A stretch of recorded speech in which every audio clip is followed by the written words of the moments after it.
Interesting. And very grassroots, right? Our number one top sales is S Cendol.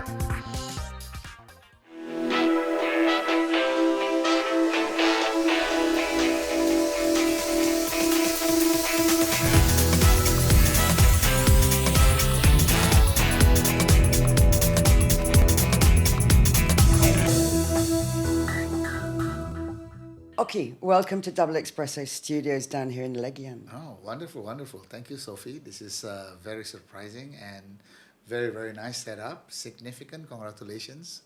Podcast by the Yak. Yeah. Yes, there we go. You spoke to me about this as an idea back then. Indeed. Now I mean, it's it's here. here, right? Though It's this very was an nice. idea, I think, that came around in December Yes. when I was in Sumatra Exactly. at a place called Singkil. You- Almost off the map. Yes, But yes. back to you, Okkie. So I gather that you were working in a place called Silicon Alley. So that's Well, not Silicon Valley. Yeah. Silicon Alley. Yeah, in the US, on the West Coast, there's San Francisco and all these tech companies where they are, and they call it Silicon Valley. But in New York, it's a financial district, and most of these venture capitals are based in these buildings where when you come in through the little alleys like when you come into these studios. So they call it Silicon Alleys because they invest in a lot of tech startups around the world. Right, so that's the financial side of tech startup or the IT? The financial stuff or tech startup. So there are venture capitalists that invest in tech companies. But this was way back in the mid 90s or early 90s. Yeah. 1996. Yes, that was the time. Yeah. Wow, so in Bali, I think we just had a dial-up tone.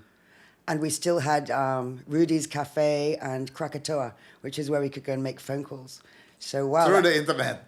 Well, no, I think it was called a wartel, right? A wartel. I see, only for the wartel. phone calls. Only for the phone I see. calls. For international, right? 001 at the time, 001 right? Indosat, right? Yeah. Yes, wow. So that, and what were you, I mean, that whole tech thing, you were there for Indonesia or you were there because of Well, your the job? background is I got a scholarship from America Online, which is one of the first internet company back in the days. Maybe a lot of people knows it like AOL. And Oh. there was a movie about it. Right. You've Got Mail. Right, So right, I worked right. at that company. So I got a scholarship from that company. And then I worked there for about 2 years. And then I resigned and I started my own internet web hosting and security company. Yeah, and then I started to do a lot of other things around the tech sector, and I help a lot of Indonesian tech startups back in the days because they don't have infrastructure to put up their servers and everything. There's no data centers, but in the US the data centers are there, so that's where I'm usually doing it. Right, I'm right. also becoming the bridge between the venture caps in the US to the startup companies in Indonesia since those days. Right, because I think back in those days, Back in those days, yeah. I mean, in Indonesia, just put up Palapa, right? Their first satellite, right? Yes. So They already have internet, but it's very, very limited at the time. it was yeah. very dial-up. Yes, It's yes, 56 bits a minute, I think. Yes, We could go out for lunch, just trying to Yes, download yes. an email back in Yes, those days. yes, Yeah, we used fax because it was so much more convenient and easier actually. Yes, but in yes. Bali in those days, Yes, anyway. correct. So then from New York, you were also in Washington. Yes, Washington, D.C. I went to school in a small college called Northern Virginia Community College. I was majoring in mathematics because it's the cheapest. I don't have to do anything, just paper and pencil. Right, and the brain, And there's and the nothing brain, else, right? right? And the brain. And yeah. then I got the scholarship from AOL, and then I started my own company called Arus Nawala back in 1996. It's a Delaware incorporated company. And then I pitched a couple of different ideas to the Indonesian government. And then I was running a security. Next thing I know, I was deploying some VPN service for Indonesian embassies around the world. Wow. And from 96 to 2006, I sort of like traveled to all these different embassies around the world. And that's given you today's connections because I know that you're very well connected, right? Yes. I've always been a very social person. I was the president of the Indonesian Student Association when I was in the US. So I like to connect with people and introduce one to another and things like that. So in 1996, in fact, when I first come back to Indonesia after a couple of years, I haven't been back. I set up an event called Okkie's Gathering. That was Okkie's Gathering #1. Right. Yes. And we're at a few more numbers since then, right? What number? Now the last one was number 49. That was last week. So Wow. it's already been 49 times since 1996.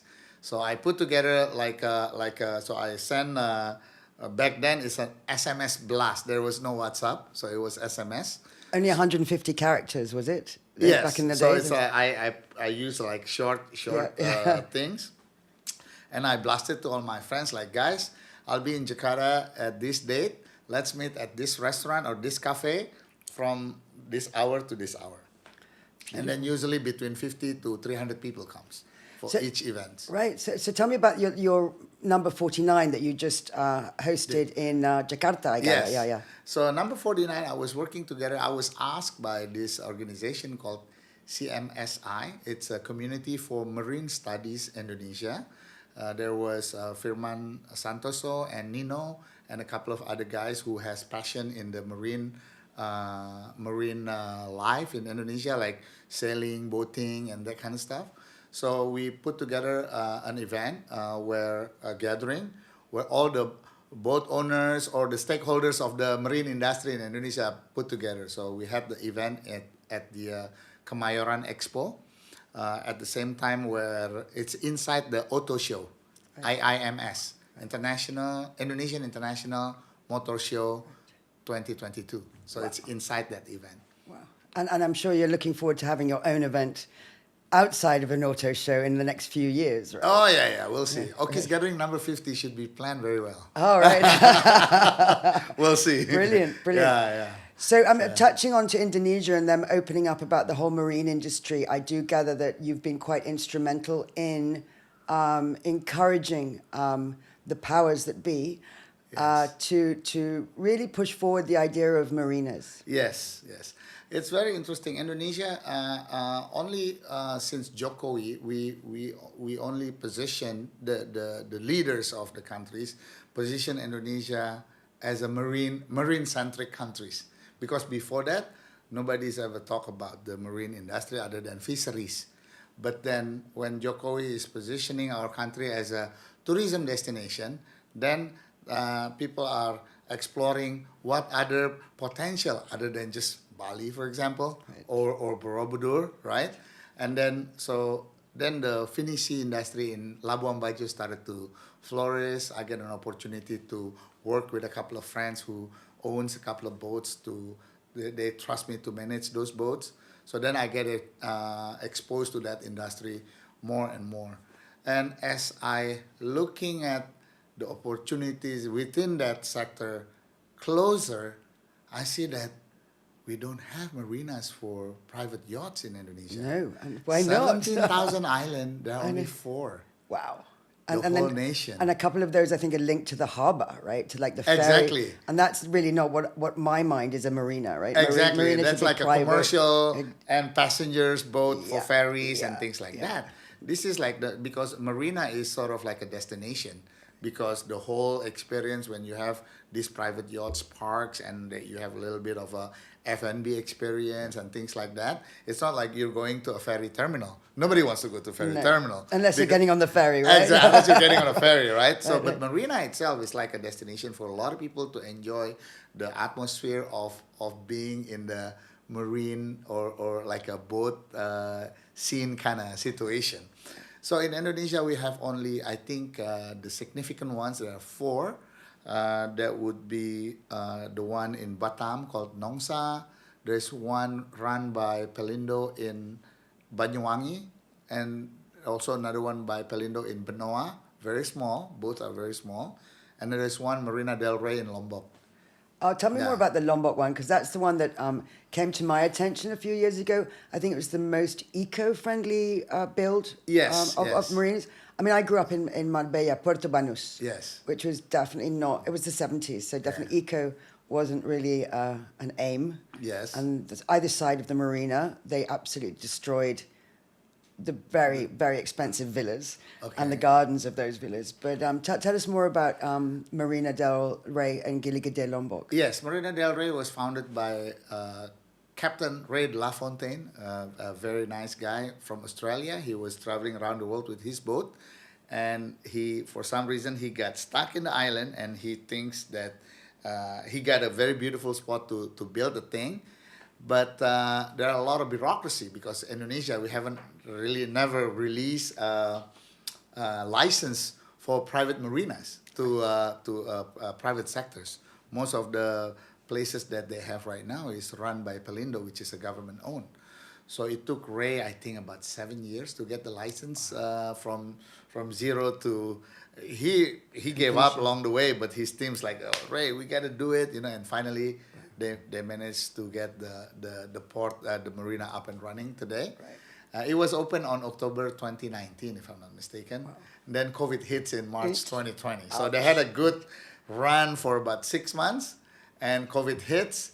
So then I met Ray along the way, and he started to invite me to see the kind of collaboration that we can do. So now I'm working with his brother Michael, and we form a company called Marindo, and this is sort of like becoming like a little bit like a holding company of the thing, and we're gonna build a couple of other marinas around Indonesia. Awesome, and I think it'll be a good build because I think the bone structure of Marina del Rey is very eco-friendly. Yes, I mean it's very interesting to see different angles on how you approach it, because getting the marina in a eco way of building it. The balance is hard, yeah. But then the challenge is not there. The challenge is really on the regulation. Right. So we need to iron out all these different policies and regulation that is one over another, and then it was something that we have never done it before in this country. And then, but the team at Marina del Rey managed to iron out these things, and they got a marina up and running right now as a port of entry. Right, yeah. Right. Oh, and it's a beautiful marina. I just went there the other day. We went there to get into Mandalika with none of the traffic jams that happened at Padang Bay, right? Exactly. Really lucky there. And with Marina del Rey, I do know that you're also working on a project called Sama Sama Seaplanes. Yes, that was actually the initial idea of Sama Sama Seaplane is part of a project from Bali Investment Club. The initial engagement was Sama Sama. When we set up, we already have an approved license to operate in Mentawai, because right now from Padang to Mentawai it takes about between 5 to 10 hours of boat rides, and they leave very early in the morning. So if you want to go to Mentawai, you land in Padang. You can only take the boat the next day. So you have to stay one night in Padang, take the boat 5 to 10 hours, then you arrive in the island. With seaplane, it's 40 minutes, and you can leave anytime because it's a chartered plane, not a scheduled plane. Right. So the expansion of the seaplane project will be, one of them obviously is in Bali. And then where are the destinations? So the idea is one of the destinations is going to some marinas around the area. Right.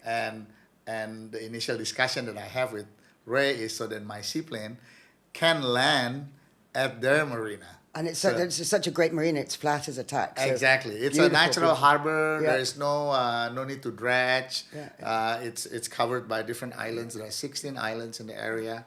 So it's a really beautiful place to be. The hidden gillies of Lombok, right? Exactly. So, but we've got thousands of these, hundreds of different locations like this all over Indonesia, and that's where Marindo is coming in. Right. That's very exciting. So back to, you mentioned Sama Sama Seaplanes and Bali Investment Club. Yes. And do tell us a bit more about your joining the Bali Investment Club and the basics of that. Yes. What it does. In I think May 2020, I think I was called by some. I met Hugo Messer, one of the partner at Bali Investment Club, and then we have a chat and discuss, and we kind of like connect. And the company was set up like a year before something, right. And they've been looking for like an Indonesian partner to be involved in Bali Investment Club, because okay, we are Bali Investment Club, but if we don't have any Indonesians on the board, it's Bule Investment Club. It's also BIC, but Bule Investment Club. So we need like local guys, and they've been looking for people like some Indonesian partners, but haven't met anyone that really matches the thing. And then they met me, and then we have a discussion, and then finally we cut a deal. So I become a partner at Bali Investment Club. So my involvement would be to engage more Indonesian investors and Indonesian-based projects coming into the company. So I'm involved in the company as an investment committee. Right. So we go once a week. We go through different companies that has already been screened and make a decision whether we invest or not in that particular company. So still communicating after all these years and bridging the gaps. Yeah. Yes, Yeah, yes, right, yes. right. What's interesting with Bali Investment Club is they only invest in companies, impact companies. Right. So social impact or environmental impact companies. So, and it has to be very clear their impact proposition, because it cannot be like very vague and like, because you can always twist it. Mm-hmm. You have a company doing ice cream company, for example. Oh, we employ people, we create jobs and things like that. But how many jobs you create? Right. They're like, oh, we employ 5 people. Right. I mean, that's not really an impact, right? I mean, like that impact has to be powerful. Mm-hmm. One of the company that I love so much from one of the portfolio that we invested like almost a year ago, a company called Bukapeo. Ah, Bukapeo. Oh, Yes. yes. I love this story. Tell us more. Tell us more. Bukapeo, it's like GoFood, like. But Bukapeo means open a PO purchase order, right? Exactly. PO is a purchase order. Right? Bukapeo. Yeah, right? open the purchase order. Which Exactly. Is classic. So Bukapeo is sort of like GoFood, but like you can order food online and things like that. But with GoFood, you go with the restaurants or warung. On Bukapeo, it's mom and pops cooking at home.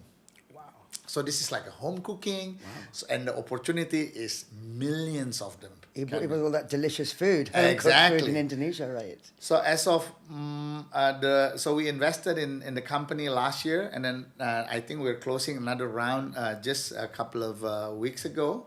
And when they first come to us, they have 0 revenue, 0 merchants. It was an idea. So we told them, why don't you bootstrap yourself and then come back to us when you already have revenues?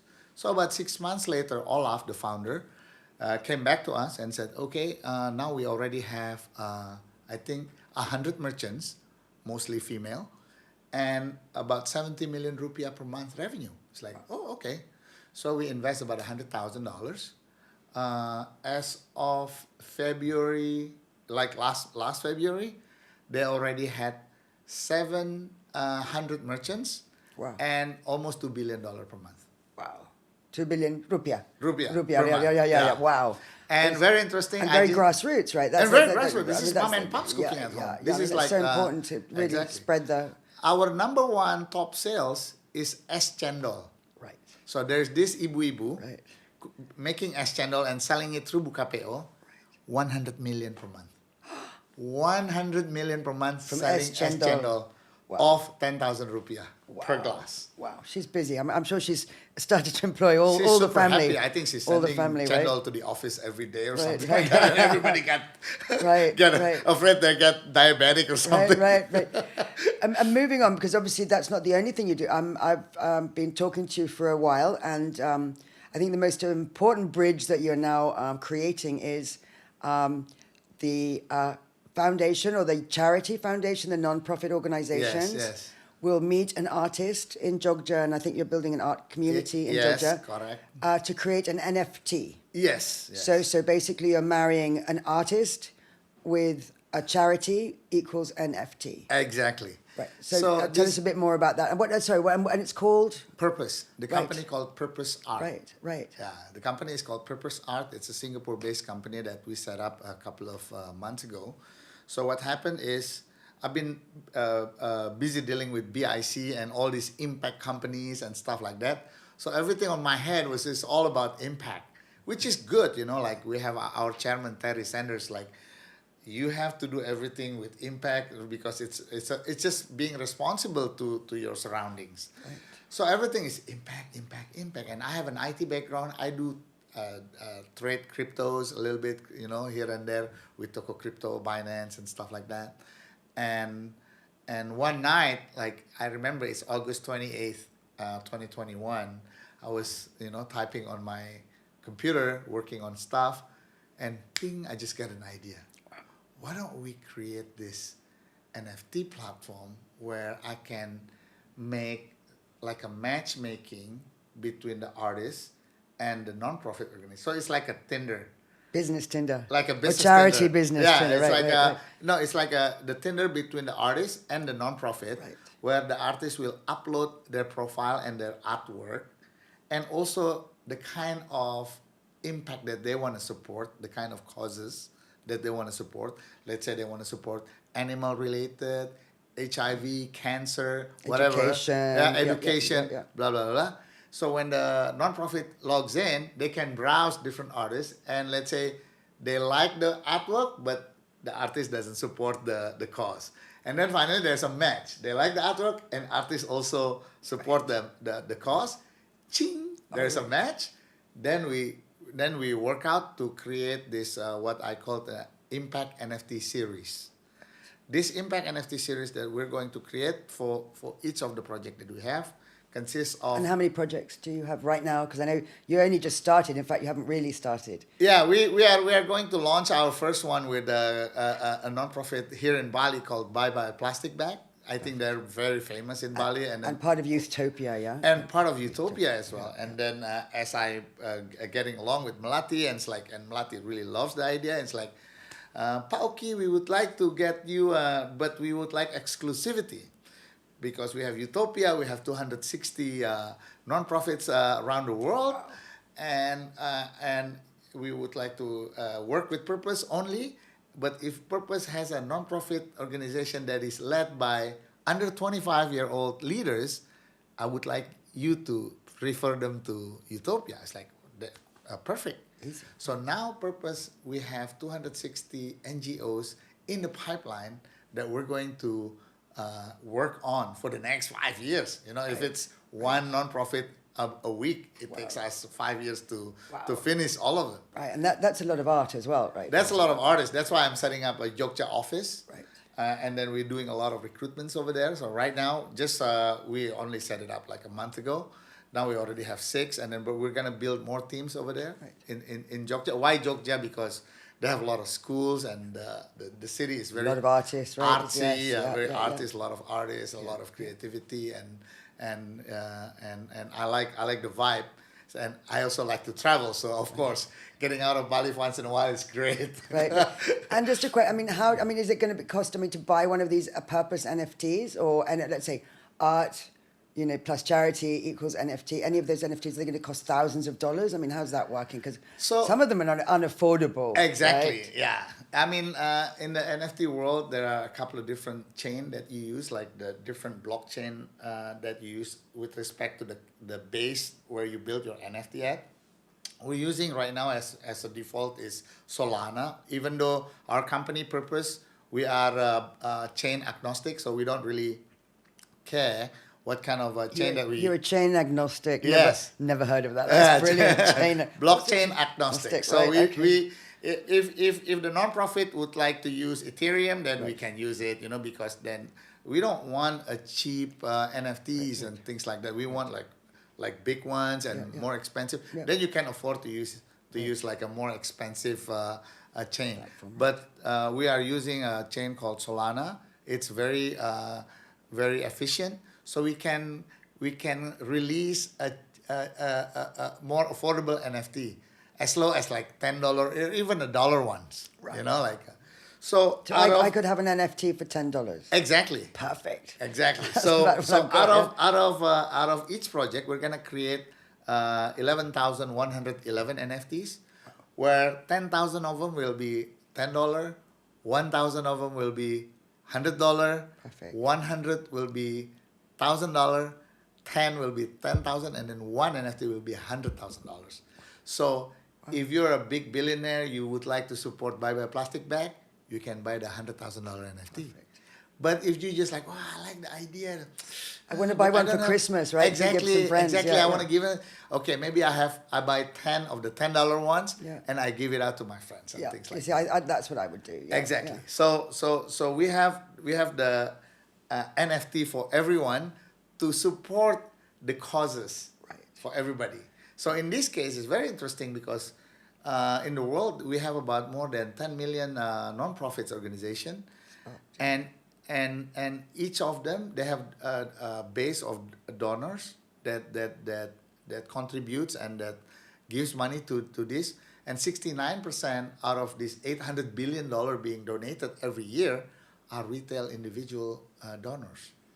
So that's a tax thing, isn't it? It's a tax. exactly. Right. So when they give out the thing, when they contribute the money, right now the money is gone. But with the NFT, they get the NFT and where they can trade it later on.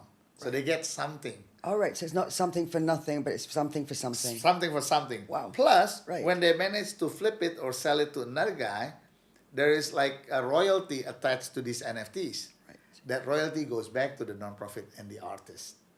That's how it goes. So it's like a never-ending, self-perpetuating exactly. income for the artist and for the charity. nonprofit. Yes, Right. we take a little bit of fees to Obviously, run the to organization. run the platform and everything. All right. Wow, that's All right. amazing. So yeah, we're very excited. So yes, I mean we've been working with you actually at the Yak, doing the zines, right? These Yes, times, the yes, zines, that's very that we nice. can actually, because I think sometimes it's a bit complicated to tell people. Yeah, And you must get bored of repeating yourself time and time again. Yes, we're right? creating a mini video YouTube series for telling people what it is, and because there are many ways to skin it, right? There are many ways to skin the cat. Yeah. And today, in a lot of people's perception, when they're buying NFT, is to make money because they can flip it somewhere somehow. But this one, yes, you can flip it, but it's not necessarily you can flip it or you have to flip it. But once you buy it, there's an impact through that particular nonprofit that you support that is releasing this NFT series. These NFTs, I call it impact NFTs. Because when you buy it, right, you're there's an creating impact. Right, Yeah. Beautiful. I like that. You know, BIC's word of impact. You know, just like the Exactly. The Yaks is Thanks. significant. It's got to be significant. Yeah. It's got to mean something. Yeah. Yeah. I'm grateful that I'm joining BIC because I learned so much about impact aspect of the company, about how we create sustainable, socially responsible projects and supporting all these guys around that thing, and the fact that everything has to be measurable. So you cannot just say, "Oh, yeah, we can." It has to be very real and very tangible. Yeah, The yeah, impact has to be very tangible, and these NFTs. You want proof. You want proof. Yes. Definitely. Exactly, and these impact NFTs through purpose would enables people to support existing non-profits organization that is fighting for their mission and vision. Right, which is either by plastic bags here in Bali. It's Exactly. Sungai Watch. Exactly, Make a Change there's World. so many. We're signing deals with SOS Children Village. Yeah, right. I just signed another deal with a company called Dana Didik in Jakarta. They provide student loans for a fourth-year college students. Right. Because many of the students, they dropped out at the 4 years of school. I mean, it's one more year, Well, and but they couldn't afford it because they Right. just don't have money. They have to drop out. Right. So we're helping these guys because they already have 3 years equity of education, right. and the fourth year they're running out of money. Right. So instead of dropping out, they can apply to us, and then we do. And affordable loans, not like in America, right? Oh yeah, very affordable loans. Okay. And they can pay after they graduate and then they work. Yeah. Right. Right now, Dana Didik focus on medical related students, nursing, doctors, and things like that. Usually, they already get a job even before they graduate. Right. Wow. But for them to be able to work in the sector, after they graduate, they need to take a certification, like a professional certification, and that costs money. Right. So sometimes we That's what you're helping them with. Yeah, Yeah, it's about reaching that goal, right? So Exactly. you're helping them getting to the last bit. exactly. So yes, well, okay. So if people want to get in touch with you, either for the Bali Investment Club and talk to you about that, or if they'd like to talk to you about the NFTs that they might have a charity, or any other part of kind of connecting people to either Jakarta or Bali or Yes. or anything, marinas. Yes. How could they get hold of you? I mean, yeah, I'm on Facebook mostly. I mean, you can search my name, Okkie Subagio. And then I'm OKKI, there. Yeah, okay. OKKI, Soebagio. Okkie Subagio. Okkie Subagio. And then you can Google it, or you do Okkie's Gathering. It's all there on Google. And then just give me a call. I'm a very open person. I'd love to engage with new people, new faces, and explore different ideas. But it has to be very serious. Yeah, I mean, we don't want to waste time talking about something that is, Yeah. So because Realistic. time is Time is money. Time is money. not time is Precious. money. we cannot buy time. Priceless. It's yeah. priceless. Once it's gone, it's gone. You Yeah, know. true. So we really need to make sure that we leverage our time efficiently. Yeah. Beautiful. Well, Okkie, thank you so much for spending your time with us today. Yes. Well, I thank you. At Double So, Espresso Studios Yes, here. yes, very And nice. obviously we're here for Significant, podcast by the Yak. And we look forward to catching up with you, like in maybe about 3 to 6 months. Oh yeah, and more than finding a happy to bit give more you updates on what's going on. the marinas. Yeah. And I definitely want to be able to know exactly how we can buy those NFTs as and when they're ready, because Yes. definitely I think it's going to be Christmas presents for my crew. Yeah, we're gonna launch the Bye Plastic Bag NFT in May 15th. Right. Yeah. Oh, so as soon as that, perfect. Yes, exactly. And then we just got a deal with Indosol. So they're gonna create Indosol Bye Plastic Bag edition. Right. For every sandals that you buy at Indosol, you will get a Bye Plastic Bag NFT. Right. Worth of $10. Beautiful, because Indosol is a recycled, upcycled, Exactly. beautiful sandals. It's a impact brand. companies making sandals out of used tires. Right, beautiful, and they're very, very, very. Sexy, about to say, but you Very know, eco-friendly, and so- very significant. Yeah. The impact is very significant. Yeah. Thank you. I love that word, significant. Okay, thank you very much. Thank for you your so much, time. Sophie. Okay. We'll be in touch. Okay, Yes. absolutely. Bye bye.